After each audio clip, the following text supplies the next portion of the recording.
Can we fault Obi and Kwankwaso for leaving the ADC? No, we cannot. On the morning of Sunday, May 3rd, 2026, Peter Obi and Rabiu Kwankwaso did something that many saw as a desperate escape. Because the ADC, as I've always insisted, was a contraption that was going to fail. They officially announced they were leaving the African Democratic Congress, the ADC.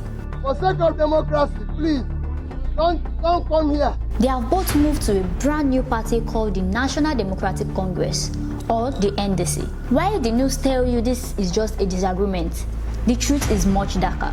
We have found evidence that suggests the ADC was being set up for a legal execution.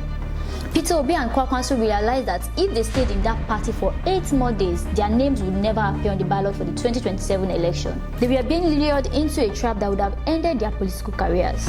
In this video, we are breaking down the secret legal moves, the specific names of the people involved, and why the victory they had in court last week was actually a trick to keep them in a dead party. I'm always a loyal member of any party.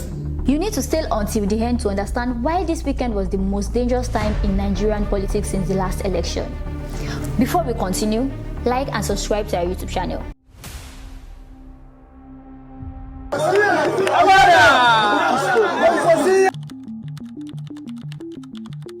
The first thing you must understand is that the government did not want Peter Obi to have a platform. They invoked a specific law, Section 225A of the 1999 Constitution. This law allows the government to delete any political party that does not meet certain requirements. In late April 2026, the Office of the Attorney General of the Federation quietly moved against the ADC. They went to the Federal High Court in Abuja and argued that the ADC was a non-performing party. The goal was simple. If the court agrees that the ADC should be deregistered, the party ceases to exist. If Peter Obi remained a member of the ADC, he would have no party to run on. The court set a major hearing for Tuesday, May 5th, 2026, which is tomorrow. Peter Obi and Kwankwaso saw this date on the calendar and realized they had to move immediately. They knew the judgment was likely to go against them. By leaving yesterday, Sunday, they have made the government's court case useless. They have jumped to a new party before the hammer could fall. But there is more. To make the deregistration stick, the government needed an insider to create a crisis. Let's look at the man who started the fire from the inside, Nafiu Bala Gombe. So today we have taken the application whether to join a court party. The constitutional provision of freedom of association and freedom to form political parties is derived from the Constitution. A political party cannot be easily deleted unless there is a crisis at the top. This is where Nafiu Bala Gombe comes in. For months, Gombe was a high-ranking member of the ADC, but suddenly, he began to challenge the leadership of David Mark and Rauf Aregbesola. The facts here are deep. In April 2026, documents surfaced indicating that Gombe had supposedly resigned from the party months ago, but his signature was being used to file court cases. His team, led by Dr. Abi Mekumonde, claimed the signatures were doctored and backdated. Why does this matter? The Independent National Electoral Commission, INEC, used this crisis as an excuse to stop recognizing the ADC leadership. When a party does not have a recognized leader, it cannot submit its membership register to INEC. This was a coordinated attack. Gombe's court cases were the few, and the Attorney General was the match. Peter Obi realized that Gombe was not just a disgruntled member, it was a tool being used to paralyze the party. If you think this is just a small party fight, you are wrong. Let me now review the secret 8-day deadline that forced Kwankwaso to make a midnight decision in Kano. You will agree with me that that letter was never a document to hold on to, maybe legally. On Friday, May 1st, 2026, a meeting was held in Kano. Senator Rabiu Kwankwaso met with his Kwankwasia stakeholders. They looked at the INEC calendar and saw a deadline that was only 8 days away. Every political party in Nigeria must submit its updated membership register to INEC by a specific date in May 2026. If a party fails to do this, it cannot participate in the next election cycle. Because of the court cases filed by people like Nafiu Bala Gombe, the ADC was legally blocked from submitting its register. Kwankwaso's spokesman, Dr. Abibu Salim Muhammad, admitted that there was no hope that the ADC would survive the legal onslaught in time. If they waited even one more week, they would be locked out of the 2027 election. That is why the defection happened over the weekend. They did not have months to plan, they had hours. They had to move their entire obedience and Kwankwasia databases to a new party before the INEC window closed forever. But this was also a major fear that propelled their action, the fear of the monetized primary. So I think we need to have laws that can control these desperate politicians. It is about the Atiku factor. For a long time, there were talks about Atiku Abubakar joining the ADC coalition, but there was a major condition. Peter Obi and Kwankwaso were told that the ticket would not be bought. They wanted a fair primary. However, the internal structure of the ADC was already being influenced by big money. Political analysts, including Professor Simeon Na, warned that any election involving Atiku would be heavily monetized. This means a dollar war. Peter Obi has consistently said he will not pay for delegates. He said that the ADC was becoming a place where the highest bidder would win the ticket. If he stayed, he would have to either spend billions of naira or lose to someone who did.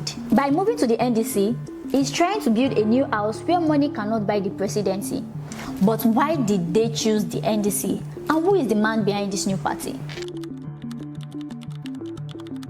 The Nigeria Democratic Congress, NDC, was a party that existed only on a paper for a long time. It was a clean party with no court cases and no internal wars. The national chairman of this party is Senator Clopas Moses Zuoge. The strategy among insiders is that the NDC was kept as a special purpose vehicle. This means it was a backup plan kept ready in case the ADC was destroyed. Senator Zuoge is a man who knows the law. His leadership is currently protected by a court order, making it very hard for the government to delete his party like they tried to do with the ADC. By moving to the NDC, Peter Obi and Kwankwaso have found a legal shield. The NDC is soon new to be accused of non-performance. It has no history of crisis. This move has completely reset the game. The government spent millions of naira trying to destroy the ADC, only for Obi and Kwankwaso to walk into a new house and lock the door. Now that they have a party, what is the plan for 2027? A Southeast and Northwest alliance. The real reason the ADC was attacked is because of the math. In 2023, Peter Obi and Kwankwaso were in different parties. This split the opposition votes and allowed the APC to win. But for 2027, they have agreed on a joint ticket. The plan is simple: Peter Obi for president, Rabiu Kwankwaso for vice president. This measure combines the massive youth vote of the South and Middle Belt with the Red Cap Army of the Northwest. In the last election, Kwankwaso base in Kano alone was enough to change the results.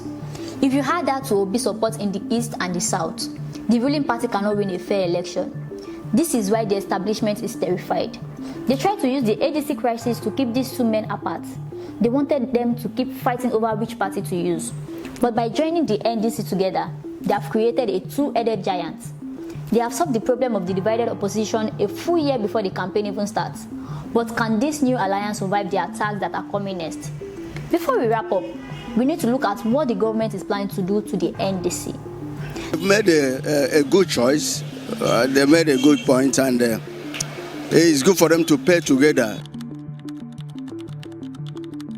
Do not think for a second that the government will stop. Now that Obi and Kwankwaso are in the NDC, the same people who funded the crisis in the ADC will move their money to the NDC. Expect to see new members joining the NDC next week and immediately filing court cases against Senator Zuwege. Expect the Attorney General to look for a reason to say the NDC registration was illegal. The battle has not ended. It has just changed locations. Peter Obi and Kwankwaso are playing a dangerous game of survivor. They are running through a field of landmines, and the NDC is their latest hiding spot. They have escaped the ADC trap, but the hunters are already tracking them into their new home. The next few months may be filled with legal technicalities and administrative errors from INEC. This is how the system fights. They don't fight with ideas. They fight with paperwork and court orders. This story is not just about politicians and parties. It is about whether or not you will have a real choice in 2027. If the government can successfully delete every party Peter Obi joins, then democracy in Nigeria is finished. The move from ADC to NDC was a desperate act of survival. It shows that the people in power are genuinely afraid of what happens when the South and North unite. They tried to bury the dream in the ADC, but Obi and Kwankwaso played smart. Now, I want to hear from you. Do you think the NDC is a safe place for Peter Obi, or is this just another trap waiting to happen? Do you think Kwankwaso and Obi can finally work together, or will the system find a way to divide them again? Leave a comment below. We are reading every single one. If you found this breakdown helpful, Share this video with one person who still thinks the ADC crisis was just a disagreement. The more people know the truth about these legal traps, the harder it is for them to work. Like and subscribe to our YouTube channel. See you next time. Bye for now.